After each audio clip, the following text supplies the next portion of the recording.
Assalamualaikum warahmatullahi wabarakatuh. Perkenalkan, saya Syahrian Fatur Rahman dengan NIM 20241037011009. Saya dari kelas Statistika dan Probabilitas kelas C. Pada kesempatan ini saya akan mempresentasikan hasil tugas saya yang berjudul Analisis Regresi Linear Berganda pada Dataset CARSID. Sebelumnya pada tugas ini saya menggunakan Vitamina Data Science. Lanjut, yang pertama yaitu latar belakang. Penjualan merupakan salah satu indikator penting dalam keberhasilan suatu produk. Nah, dalam dunia bisnis, khususnya bidang pemasaran, pemahaman terhadap faktor-faktor yang mempengaruhi tingkat penjualan sangat dibutuhkan untuk mendukung pengambilan keputusan yang tepat. Dengan perkembangan data science, metode statistika seperti regresi linear dapat digunakan untuk menganalisis hubungan antara penjualan dan berbagai faktor pendukung seperti harga produk, biaya iklan, dan juga penempatan produk. Selanjutnya yaitu tujuan. Tujuan dari tugas ini yang pertama yaitu melakukan eksplorasi data untuk memahami karakteristik dan pola distribusi data penjualan. Yang kedua, melakukan analisis data eksploratif atau EDA untuk melihat hubungan awal antar variabel seperti hubungan antara harga dan penjualan serta hubungan antar variabel numerik lainnya. Yang ketiga, melakukan preprocessing dan behavior engineering yaitu menyiapkan data agar lebih layak digunakan dalam permodelan statistik, termasuk memastikan data bersih, relevan, dan juga stabil. Yang keempat, membangun model regresi linear berganda untuk memdeteksi nilai penjualan berdasarkan beberapa variabel prediktor secara bersamaan. Yang kelima dan terakhir yaitu mengevaluasi serta menginterpretasikan hasil model sehingga dapat diketahui seberapa baik model bekerja dan variabel mana yang paling berpengaruh terhadap penjualan. Selanjutnya yaitu dataset. Dataset yang digunakan dalam tugas ini yaitu dataset bernama CARSID yang didapat dari platform online yaitu dari Kaggle. Nah, dataset ini berisi data penjualan kursi mobil anak yang dikumpulkan dari berbagai toko. Secara keseluruhan, dataset ini memiliki 400 baris data, di mana setiap baris ini merepresentasikan satu toko. Artinya setiap baris ini menunjukkan kondisi penjualan pada satu toko tertentu. Variabel utama yang menjadi fokus analisis dalam tugas ini yaitu variabel sales, yaitu jumlah penjualan kursi mobil anak. Nah, variabel ini akan menjadi variabel target yang akan diprediksi. Selain itu juga terdapat variabel lain yang berfungsi sebagai variabel prediktor yaitu seperti harga produk, variabel price, harga kompetitor, variabel comprise, pendapatan rata-rata konsumen, variabel income, dan juga usia konsumen, variabel age. Selanjutnya yaitu EDA distribusi variabel target. Nah, pada slide ini ditampilkan histogram penjualan. Histogram ini digunakan untuk melihat bagaimana data penjualan secara keseluruhan. Nah, cara membaca grafik ini yaitu sumbu horizontal menunjukkan nilai penjualan, sedangkan sumbu vertikal menunjukkan jumlah toko yang memiliki nilai penjualan tersebut. Pada grafik ini dapat dilihat bahwa sebagian besar toko ini berada pada rentang penjualan menengah. Artinya mayoritas toko ini memiliki tingkat penjualan yang tidak terlalu rendah dan juga tidak terlalu tinggi. Hanya ada sedikit toko yang memiliki penjualan yang sangat rendah dan juga sangat tinggi. Nah, ini menunjukkan bahwa data penjualan ini tidak didominasi oleh nilai ekstrem. Selain itu, bentuk histogram juga terlihat relatif simetris. Hal ini menunjukkan bahwa data ini tidak condong ke satu sisi saja, sehingga variasi penjualan ini tersebar cukup merata. Selanjutnya, EDA deteksi outliers. Nah, pada slide ini ditampilkan box plot. Box plot ini berfungsi untuk menunjukkan ringkasan statistik data penjualan seperti nilai minimum, kuartil pertama, median, kuartil ketiga, dan juga nilai maksimum. Selain itu, box plot juga membantu mengidentifikasi nilai yang berada jauh di luar mayoritas data. Pada grafik ini terlihat beberapa titik yang berada di luar batas whisker. Nah, titik-titik ini menunjukkan adanya toko dengan nilai penjualan yang jauh lebih tinggi dibandingkan toko lainnya. Namun, data tersebut tidak dianggap sebagai kesalahan dalam konteks bisnis. Dalam konteks bisnis, kondisi ini masih sangat masuk akal. Nah, misalnya toko dengan lokasi yang strategis, promosi yang lebih agresif, atau target pasar yang dapat menghasilkan penjualan yang jauh lebih tinggi. Selanjutnya yaitu analisis korelasi. Pada slide ini ditampilkan sebuah heatmap korelasi. Nah, heatmap ini digunakan untuk mengetahui apakah satu variabel ini memiliki hubungan dengan variabel lainnya, khususnya hubungan terhadap variabel sales. Nah, cara membaca heatmap ini yaitu setiap kotak menunjukkan hubungan antara dua variabel. Warna yang semakin gelap menunjukkan hubungan yang semakin kuat, sedangkan warna yang lebih pucat menunjukkan hubungan yang lemah. Selain itu, tanda positif dan negatif juga penting. Korelasi positif berarti ketika satu variabel naik, maka variabel lain cenderung ikut naik. Sebaliknya, korelasi negatif berarti ketika satu variabel naik, variabel lain cenderung turun. Nah, dari heat map ini terlihat bahwa variabel price ini memiliki korelasi negatif yang cukup kuat terhadap sales. Artinya, ketika produk meningkat, penjualan cenderung menurun. Ini sejalan dengan konsep dasar perilaku konsumen, di mana harga menjadi salah satu faktor utama dalam keputusan pengambilan. Selanjutnya, variabel kompres juga menunjukkan korelasi positif terhadap sales. Nah, hal ini berarti ketika harga produk kompetitor meningkat, penjualan produk juga cenderung meningkat. Nah, secara bisnis ini masuk akal karena konsumen akan cenderung memilih produk yang relatif lebih murah dibandingkan pesaingnya. Variabel income juga menunjukkan korelasi positif meskipun tidak terlalu kuat. Nah, hal ini menunjukkan bahwa peningkatan pendapatan konsumen ini cenderung meningkatkan penjualan. Nah, tetapi pengaruhnya itu tidak sebesar faktor harga. Sementara itu, variabel X menunjukkan korelasi negatif terhadap sales. Artinya, semakin tinggi usia konsumen, penjualan cenderung menurun. Hal ini bisa mengindikasikan bahwa adanya perbedaan preferensi produk berdasarkan kelompok usia. Selanjutnya yaitu preprocessing data. Nah, preprocessing ini bertujuan untuk menyiapkan data agar benar-benar layak digunakan dalam proses statistik. Data yang belum diproses dengan baik berpotensi menghasilkan model yang tidak stabil atau menyesatkan.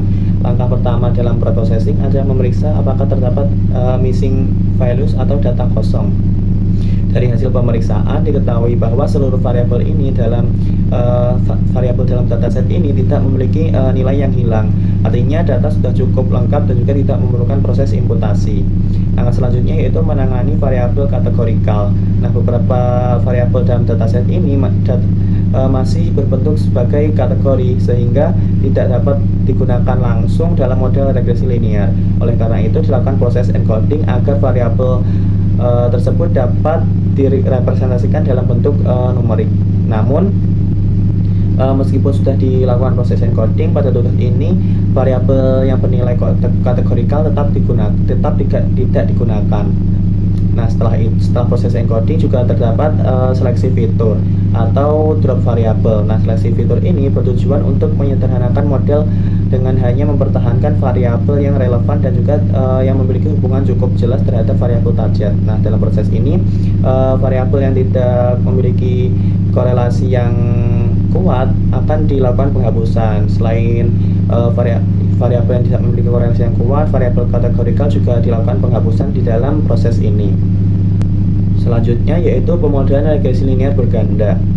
Regresi linear berganda digunakan ketika ingin melihat pengaruh lebih dari satu variabel terhadap variabel target. Nah, dalam penelitian ini variabel targetnya yaitu variabel sales, sedangkan variabel prediktornya adalah beberapa variabel numerik yang sebelumnya telah dipilih, yaitu variabel income, variabel age, variabel comprise, dan juga variabel price. Nah, sebelum model dilatih, data terlebih dahulu dibagi menjadi dua bagian, yaitu data training dan juga data testing. Sebanyak 80% data digunakan sebagai data training untuk melihat model, sedangkan 20% sisanya digunakan sebagai data testing untuk menguji performa model. Nah, tujuan dari pembagian ini yaitu agar model tidak hanya menghafal data yang ada, tetapi juga mampu melakukan prediksi pada data yang belum pernah dilihat sebelumnya. Model regresi ini kemudian dilatih menggunakan metode ordinary least squares atau OLS. Nah, metode ini bekerja dengan mencari garis terbaik yang meminimalkan selisih antara nilai penjualan aktual dan juga nilai penjualan hasil prediksi. Nah, dengan model ini dapat dilihat bagaimana perubahan pada variabel seperti harga produk, harga kompetitor, pendapatan, dan juga usia konsumen secara bersama-sama memengaruhi tingkat penjualan. Selanjutnya yaitu evaluasi model. Nah, pada penelitian ini evaluasi dilakukan menggunakan 4 metrik, yaitu mean absolute error atau MAE, mean squared error atau MSE, root mean squared error atau RMSE, dan juga koefisien determinasi atau R kuadrat. MAE ini menunjukkan rata-rata selisih absolut antara nilai penjualan aktual dan juga nilai penjualan hasil prediksi. Nilai ini memberikan gambaran seberapa besar kesalahan prediksi secara umum dalam satuan penjualan. MSE digunakan untuk menghitung kesalahan prediksi dengan cara mengkuadratkan selisih antara nilai aktual dan juga nilai prediksi. Nah, karena kesalahan dikuadratkan, maka metrik ini memberikan penalti lebih besar pada kesalahan yang besar. RMSE merupakan akar dari MSE. Nah, keunggulan dari RMSE ini adalah nilainya itu kembali ke satuan yang sama dengan variable sales, sehingga lebih mudah diinterpretasikan sebagai rata-rata kesalahan prediksi model. Selain metrik kesalahan juga digunakan koefisien determinasi atau R kuadrat. Nah, metrik ini tidak mengukur kesalahan secara langsung, tetapi mengukur seberapa besar variasi penjualan yang dapat dijelaskan oleh model regresi. Dari hasil evaluasi diperoleh nilai MAE dan RMSE ini yang menunjukkan bahwa rata-rata kesalahan prediksi ini masih berada dalam batas yang dapat diterima. Sementara itu, nilai R kuadrat sebesar 48% yang menunjukkan bahwa hampir setengah variasi data penjualan ini dapat dijelaskan oleh variabel-variabel yang digunakan dalam model.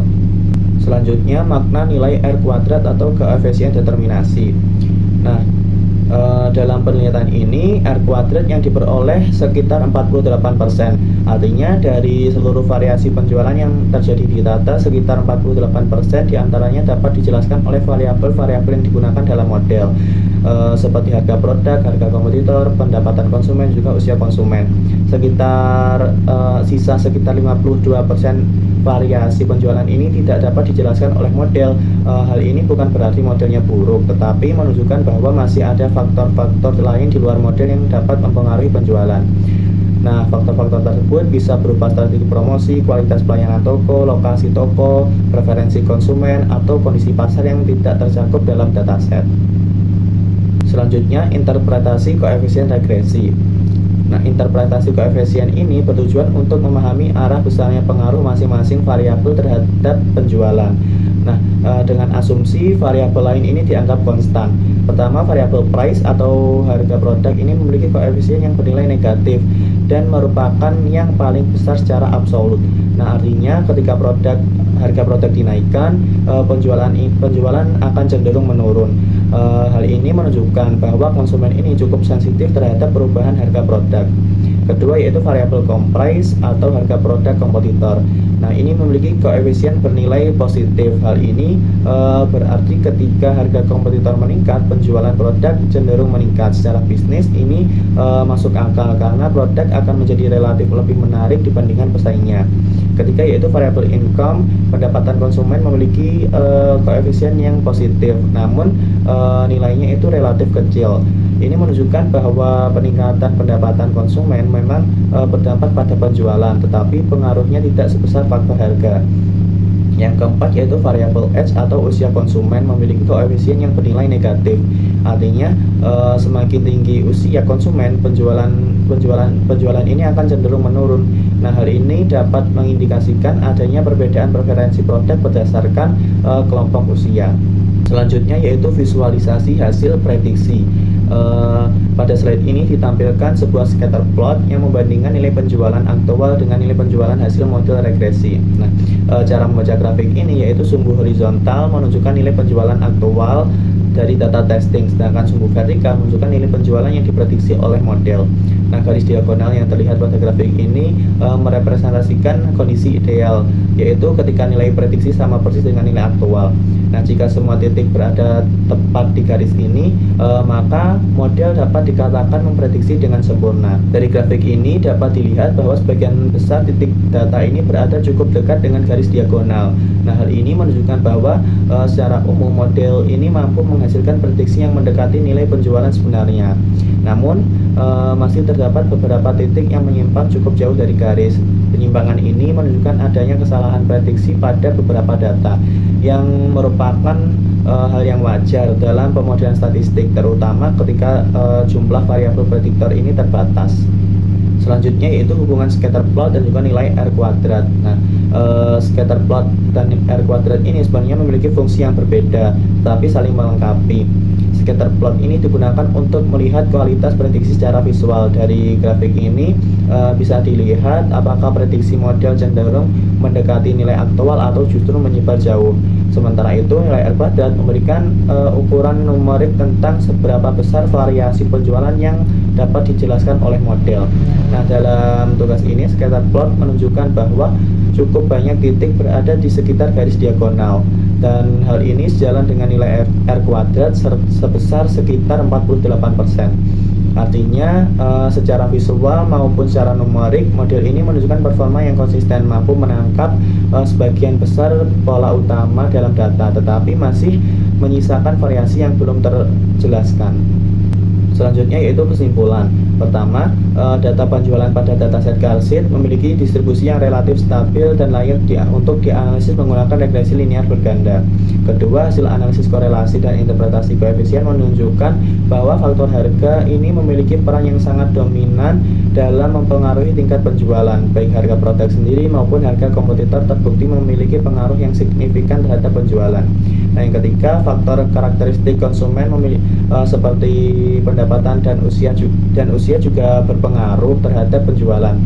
Namun kontribusinya relatif lebih kecil dibandingkan faktor harga. Yang keempat yaitu model regresi linear berganda yang dibangun ini memiliki performa pada tingkat sedang dengan kemampuan menjelaskan yang hampir setengah variasi data penjualan. Selanjutnya yaitu saran.